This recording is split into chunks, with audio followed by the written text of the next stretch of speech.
Hi there, and welcome to this day in history for February 9th.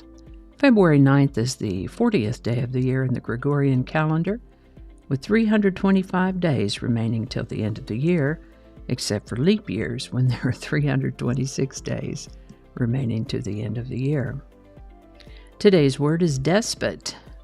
Despot is a noun that means a ruler with absolute power and authority. For example, a tyrannical despot. Despot can also mean someone who exercises power in a tyrannical manner, or who exercises power in a brutal or oppressive way. Interestingly, the word despot can also mean a Byzantine emperor or prince, or a bishop or patriarch of the Eastern Orthodox Church, or an Italian hereditary prince or military leader during the Renaissance. These days, the word despot usually refers more to the tyrannical or oppressive type of leader. The word despot comes to us from French, Greek before that, and Sanskrit before that. First known use of the word despot is 1585, despot.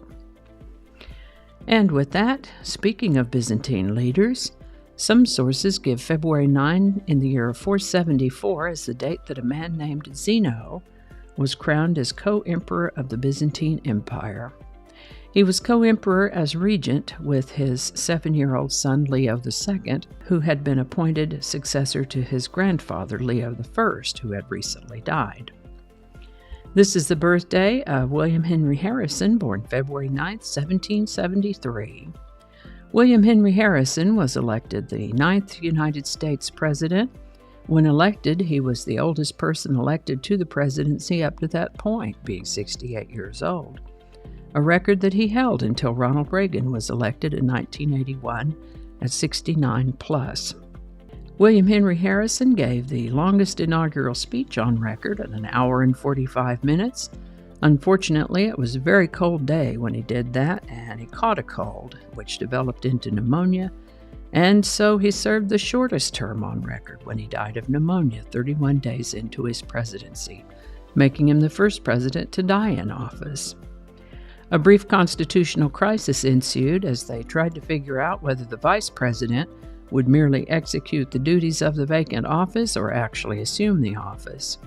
And finally, he was the last president born as a British subject in the 13 colonies before the start of the Revolutionary War, William Henry Harrison. Rhode Island became the 4th state to ratify the Articles of Confederation on February 9, 1778. We've talked about the Articles of Confederation before and fairly recently, so I won't belabor that point right now. But the United States were definitely on the way to becoming a country.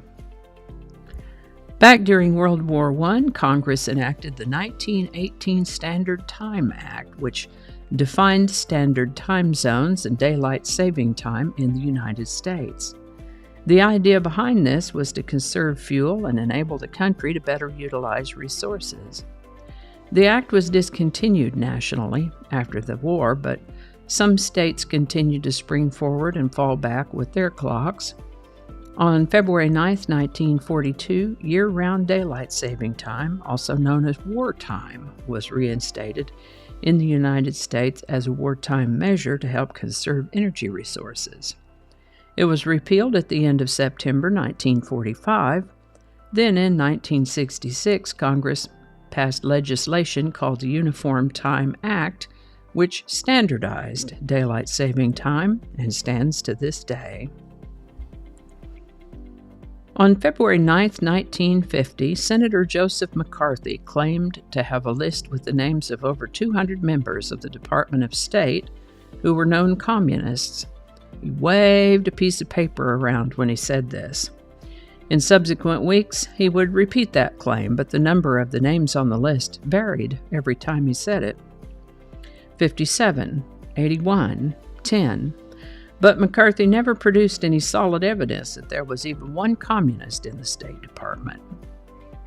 On February 9, 1960, the beautiful and talented Joanne Woodward earned the very first star on the Hollywood Walk of Fame. For reference, there are now over 2,000 stars along the Walk of Fame. On February 9, 1965, the United States sent its first combat troops to South Vietnam. On February 9, 1971, pitcher Leroy "Satchel" Paige became the first Negro League veteran to be nominated for the Baseball Hall of Fame. As we've mentioned before, the nominations are announced early in the year, and then the induction ceremony takes place later in the year. And so it is that in August of that year, Paige, a pitching legend known for his fastball and showmanship and longevity of his playing career, which spanned 5 decades, was inducted into the National Baseball Hall of Fame. Today's song is "Stagger Lee" by Lloyd Price, number 1 on February 9, 1959. This is an old, popular American folk song about an actual event involving a couple of rivals, Stagger Lee and Billy, who got into a dispute over a poker game. Stagger Lee shot Billy. And that's about as far as the song goes, but I'll tell you that Billy didn't survive. Stagger Lee was subsequently convicted of murder and sent to prison. The song "Stagger Lee" was first published in 1911, first recorded in 1923 to give you an idea of how old it is. Versions of "Stagger Lee" have been recorded dozens of times by artists since it first came out, but today we're talking about the version by Lloyd Price, which begins the first of 4 weeks in the number 1 spot on the Billboard Hot 100, February 9th, 1959. Link in the description. And I think that's going to do it for us today. Thank you so much for watching. Consider subscribing if you haven't already. Feel free to share this video with a link in your email, messaging, or social media. If you enjoy this series, you can check out the playlist that contains these videos. I'll put a link to that in the description. That playlist lives on YouTube, so for other platforms, I'll include a link to my blog page. It's called No Really.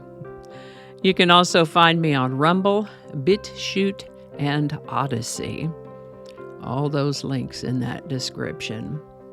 Alrighty, that's all I can think of right now. Thanks again, and I'll see you next time.